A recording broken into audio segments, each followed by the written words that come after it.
Audio Jungle. Good morning, आप सबका स्वागत है केमिस्ट्री विद कृष्णा अग्रवाल में।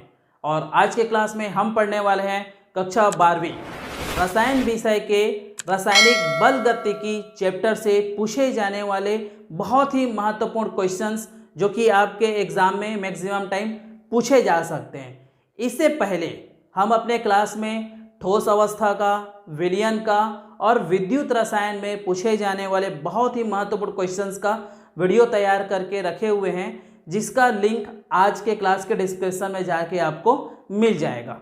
इससे पहले अगर आप हमारे क्लास में नए हैं तो हमारे चैनल को आप सब्सक्राइब कर सकते हैं और बेल आइकन को प्रेस करके हमारे क्लास में जितने भी वीडियो अपलोड किए जाते हैं उसका नोटिफिकेशन आपको मिल सके। तो चलिए स्टार्ट करते हैं आज के क्लास का पहले क्वेश्चन से। पहला है अति लघुत्तरी प्रश्न, जो कि आपका 1 या 2 नंबर का पूछा जाता है। ठीक है, इसमें पहला क्वेश्चन देखते हैं। शून्य कोटि अभिक्रिया किसे कहते हैं? इसके उदाहरण लिखिए और सूत्र के माध्यम से इसको समझाइए। शून्य कोटि की अभिक्रिया है क्या, जो हमेशा पूछा जाता है। उसी प्रकार आपका प्रथम कोटि, द्वितीय कोटि, तृतीय कोटि को भी आप थोड़ा सा अच्छे से ध्यान दीजिएगा। ठीक है, छद्म कोटि की अभिक्रिया को भी पढ़ लेना है भाई। नेक्स्ट क्वेश्चन है तीव्र अभिक्रिया किसे कहते हैं? तीव्र अभिक्रिया का कोई ना कोई एक उदाहरण आप अच्छे से तैयारी करके रखिएगा जो पूछा जाता है। ठीक है, अगला क्वेश्चन है देहली ऊर्जा को समझाइए। देहली ऊर्जा होता क्या है, उसी में आपको कुछ एग्जाम्पल के माध्यम से भी आपको समझाना होगा कि संकीर्ण ऊर्जा किसे कहते हैं। ठीक है, जो थ्रेशोल्ड एनर्जी और एक्टिवेशन एनर्जी दोनों को आप अच्छे से कर लीजिएगा। वो आर्निया समीकरण जब आप पढ़ोगे ना तो उसमें वो बहुत अच्छे से काम आएगा आपका। ठीक है, नेक्स्ट है ऊर्जा अवरोध क्या है, चित्र के माध्यम से समझाइए। ठीक है, ऊर्जा अवरोध किसे कहते हैं, चित्र के माध्यम से आपको इसको एक्सप्लेन करना होगा। ठीक है, इसी में अगला क्वेश्चन है तात्कालिक दर को स्पष्ट कीजिए। जो तात्कालिक है, इंस्टेंट होने वाले जो रेट ऑफ रिएक्शंस होते हैं उसके बारे में आपको समझाना होगा। ठीक है, अगला क्वेश्चन है जो कि बहुत ही इंपॉर्टेंट है, इसको आप अच्छे से तैयारी करके रखिएगा भाई। दर निर्धारक पद को समझाइए। जो रेट डिटरमाइनिंग स्टेप होते हैं, रेट ऑफ रिएक्शन जो आप दोगे, चाहे वो फर्स्ट के लिए दो, 0 के लिए दो, सेकंड के लिए दो, उसमें जो रेट डिटरमाइनिंग स्टेप होता है उसको आप अच्छे से तैयारी करके रखिएगा। ये क्वेश्चन रिपीटेड है और आता ही आता है, 1 या 2 नंबर का आपको मिल जाएगा। ठीक है, इस प्रकार आपका जो अति लघुत्तरी प्रश्न जो हम देखे हैं उसमें इतने क्वेश्चन की तैयारी आप कर सकते हो, जिसमें आपको अच्छे से नंबर मिलेगा। साथ ही साथ जो आपको इंपॉर्टेंट और क्वेश्चन लगते हैं उसको भी आप अच्छे से तैयारी करके रखिएगा। ठीक है, ये हमारे हिसाब से जो निकाला गया है वो है। ठीक है, अगला देखें, अगला है हमारा लघुत्तरी प्रश्न। तो लघुत्तरी प्रश्न जो कि 3 नंबर निर्धारित किया जाता है, जिसमें पहला है विशिष्ट दर स्थिरांक या वेग स्थिरांक से आप क्या समझते हैं? इसके इकाई क्या होती है उसको समीकरण के माध्यम से आपको समझाना होगा। ठीक है, इसी में अगला है जो कि बहुत ही इंपॉर्टेंट क्वेश्चन है, सिद्ध कीजिए प्रथम कोटि अभिक्रिया हेतु दर नियतांक का मान अभिकारकों की प्रारंभिक सांद्रता पर निर्भर नहीं करता, केवल समय पर निर्भर करता है। क्यों करता है भाई, इसको आपको बताना होगा। ओके, इसी में अगला क्वेश्चन है, बहुत ही इंपॉर्टेंट क्वेश्चन की कैटेगरी में इसको भी रखा जाता है। अभिक्रिया की कोटि से आप क्या समझते हैं? जो अभिक्रिया की कोटि जितना आप पढ़े हो ना, उससे आप क्या समझते हैं, उदाहरण के माध्यम से आपको समझाना है। ये क्वेश्चन हर साल पूछा जाने वाला क्वेश्चन है। ठीक है, इसी में अगला क्वेश्चन है किसी अभिक्रिया की जो अणु संख्या से आप क्या समझते हैं? अभिक्रिया की जो अणु संख्या, जो मॉलिक्यूलर उसके नंबर्स होते हैं, प्रॉपर्टीज होते हैं, उससे आप क्या समझते हैं, उदाहरण के माध्यम से आपको समझाना होगा। मतलब ये जो रिएक्शन है यूनिमॉलिक्यूलर है या बाईमॉलिक्यूलर है या ट्राईमॉलिक्यूलर है, उसके बारे में आपको अच्छे से एक्सप्लेन करके रखना होगा। ठीक है भाई, इसी में एक क्वेश्चन कभी कभी पूछ देता है अभिक्रिया दर तथा दर स्थिरांक में कोई 3 अंतर लिखिए।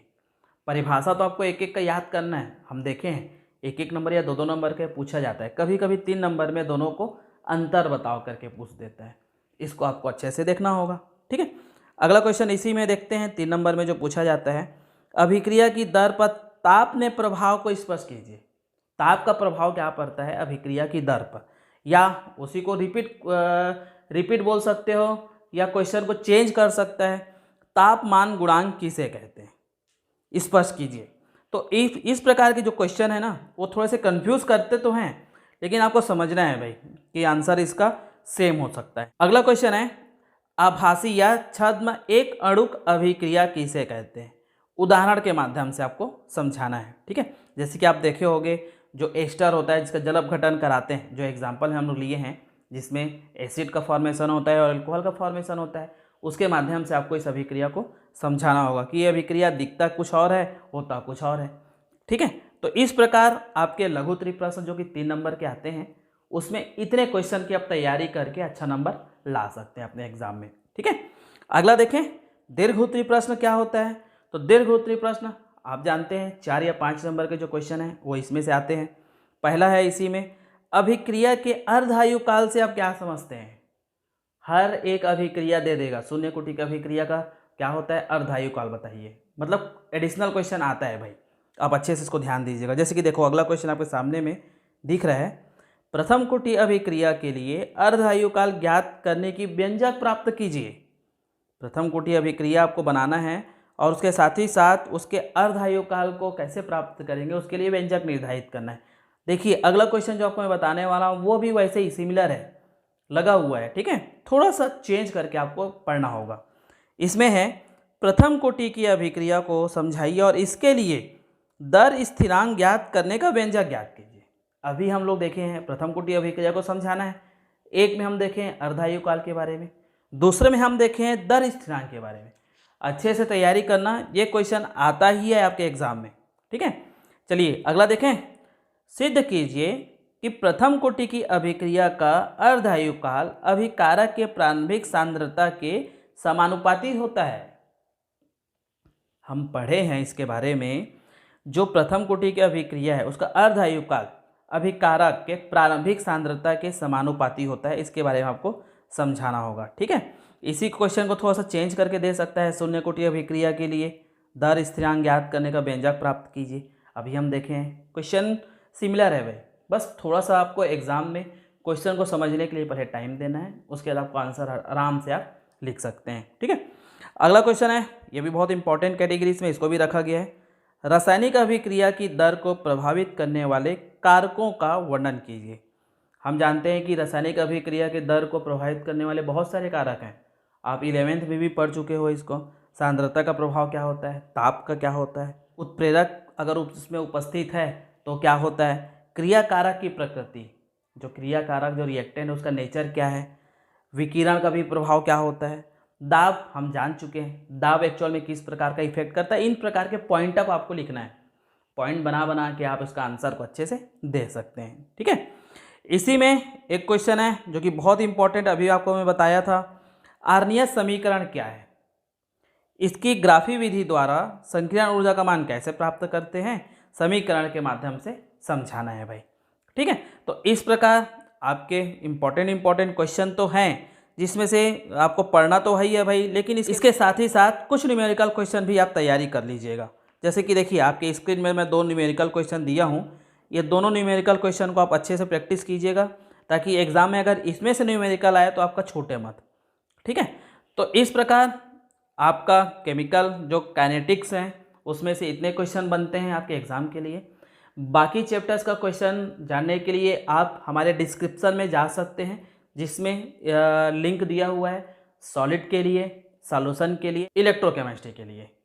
इसके बाद जैसे हमारा क्वेश्चन का सीरीज़ ख़त्म होगा, हम चैप्टर वाइज आंसर भी हम डालना चालू करेंगे। अगर आप हमारे क्लास में नए स्टूडेंट हैं तो आप हमारे चैनल को सब्सक्राइब कर सकते हैं और बेल आइकन को दबा सकते हैं ताकि जितने भी वीडियो अपलोड किया जाए उसका नोटिफिकेशन आपको मिल सके, ठीक है। चलिए आपके एग्ज़ाम के लिए all the best, thank you.